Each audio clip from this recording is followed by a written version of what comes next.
নমস্কার। Education study math চ্যানেলে সবাইকে স্বাগত। শিক্ষা সংক্রান্ত গুরুত্বপূর্ণ খবর পেতে এবং ম্যাথের বিভিন্ন সলিউশন দেখবার জন্য অবশ্যই চ্যানেলটিকে সাবস্ক্রাইব করবেন এবং লাইক শেয়ার করবেন ভিডিওগুলি ভালো লাগলে। 3% ডিএ বেড়ে গেল। কাদের ডিএ বেড়ে গেল? সেন্ট্রাল কর্মচারীদের।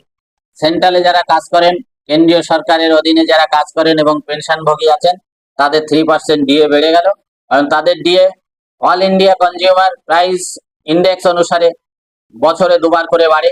সেই হিসাবে 3% ডিএ বেড়ে গেল, যেটা গত পয়লা জুলাই 2025 থেকে দেওয়া হবে এবং পাবেন কেন্দ্রীয় সরকারি কর্মচারী এবং পেনশনভোগীরা, যার সংখ্যা 1.2 কোটি। 1.2 কোটি সরকারি কর্মচারী এবং পেনশনভোগীরা এই সুবিধা পাবেন। তাদের ডিএ বেড়ে 55% থেকে 58% হলো এবং তারা এই ডিএটা পাবেন গত পয়লা জুলাই 2025 থেকে। এবং এই যে 3 মাসের এরিয়ার, তারা আগামী অক্টোবরের স্যালারির সঙ্গে পেয়ে যাবেন, অর্থাৎ দীপাবলির আগে অবশ্যই এই 3 মাসের এরিয়ার ডিএ তারা পেয়ে যাবেন।